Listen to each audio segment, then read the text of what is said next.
Hey guys, this is Ashutosh presenting before the assignment 8.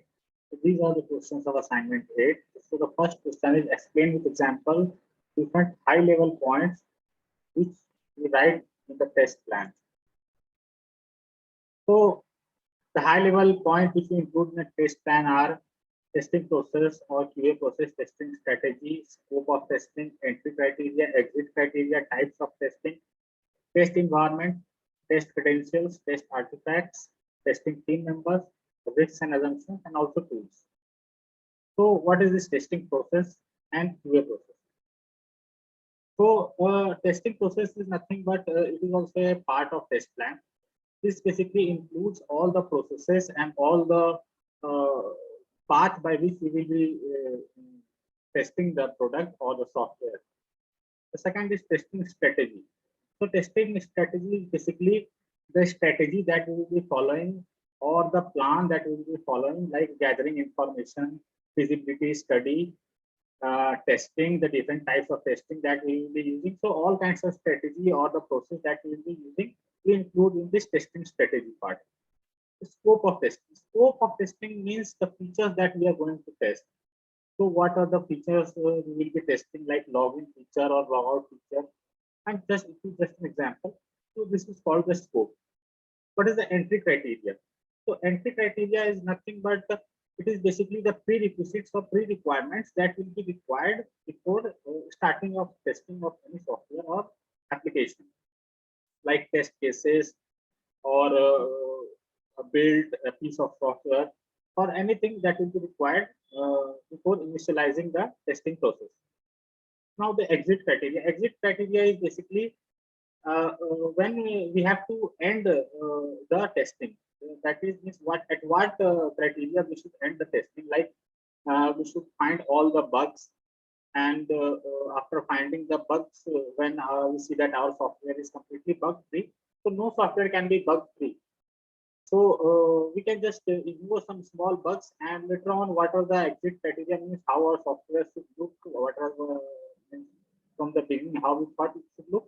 If it is fulfilling that criteria, then we can go for the exit of the testing. So types of testing. There are different types of testing. So every project requires the requirement of every project is different from the other. So there are different types of testing like functional testing, regression testing, smoke testing, sanity testing, ad hoc testing. So what kind of testing will be required at that software? Accordingly, we can use that kind of testing.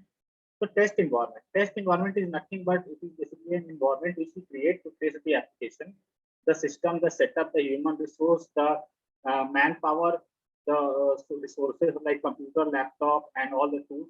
So these are all included in the test environment.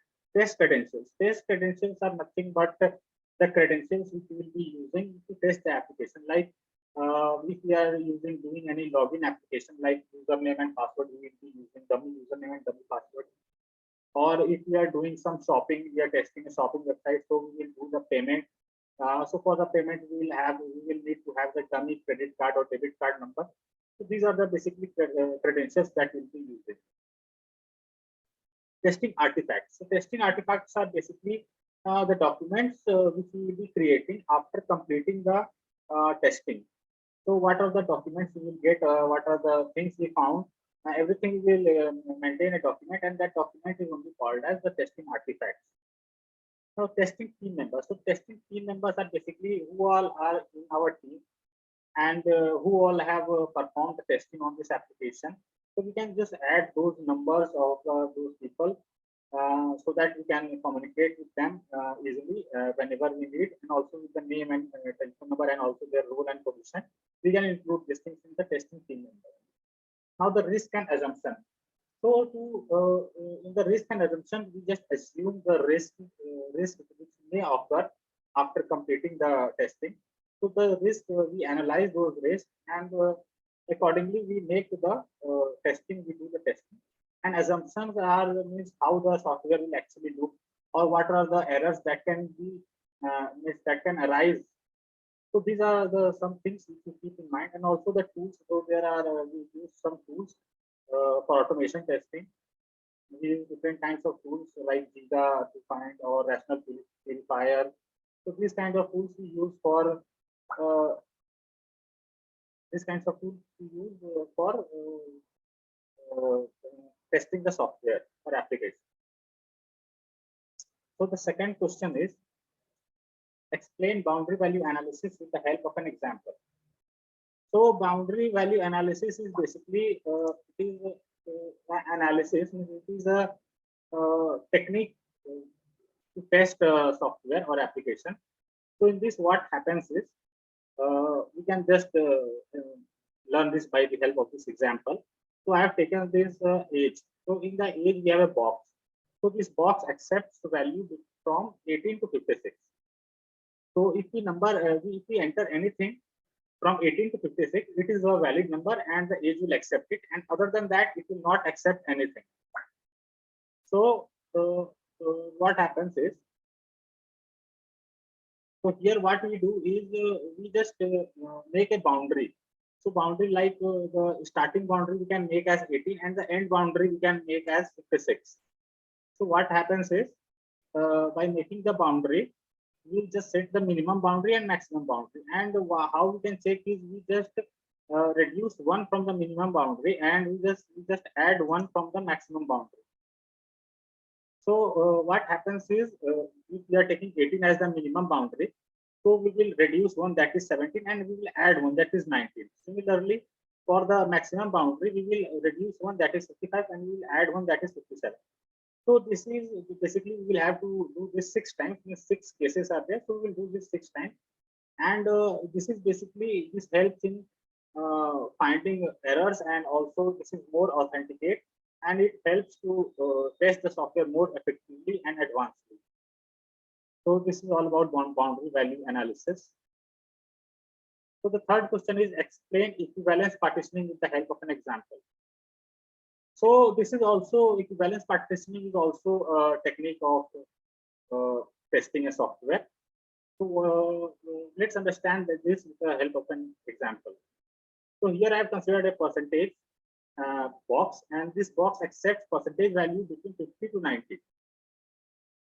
So any value which is between 50 to 90 is a valid one, and anything which is greater than or equal to 90 is invalid, and anything which is less than or equal to 50 is invalid. So what we do is, instead of testing everything between 1 to 100 or anything like that, we can just test these 3 values. That is any number which is less than or equal to 50, and a valid value which is between 50 to 90, and then one more invalid value which is greater than or equal to 90. So by testing only these 3 values, we can come to a conclusion that this build or this software is working perfectly fine. And this is all about the equivalence partitioning, and this is only called as the equivalence partitioning. So our last question is, explain the difference between smoke and sanity testing with an example. So smoke testing and sanity testing. So what is smoke testing is basically, smoke testing is used for basically, in smoke testing, we consider the basic and critical functionalities of a build or software, and we test those functionalities only. And in sanity testing, what happens, we consider only few important functionalities, and we deeply test only those few considered functionalities. So what happens is, smoke testing means if a software is being developed from many times before. So in smoke testing, what happens is we can test that software, and we can by smoke testing we can test the basic and critical functionalities. Like we can choose the inbox method, we can choose the outbox method, we can choose the compose method. In an example of Gmail, so like that, in sanity testing, what we can do is, if a build is being, if a piece of software is newly added to an existing software, so in that time you can use the sanity testing. So what is the difference between smoke testing and sanity testing? So there are several differences between smoke testing and sanity testing. So the first difference is, in smoke testing, only the basic and critical functionalities of a build or a software is considered and it is tested. Whereas in sanity testing, we considered a few important functionalities, and we deeply test those important functionalities.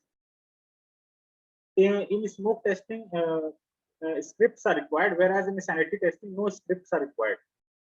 Smoke testing is a wide testing, you can say, and sanity testing is basically a deep testing, and you can say it is a narrow and deep testing.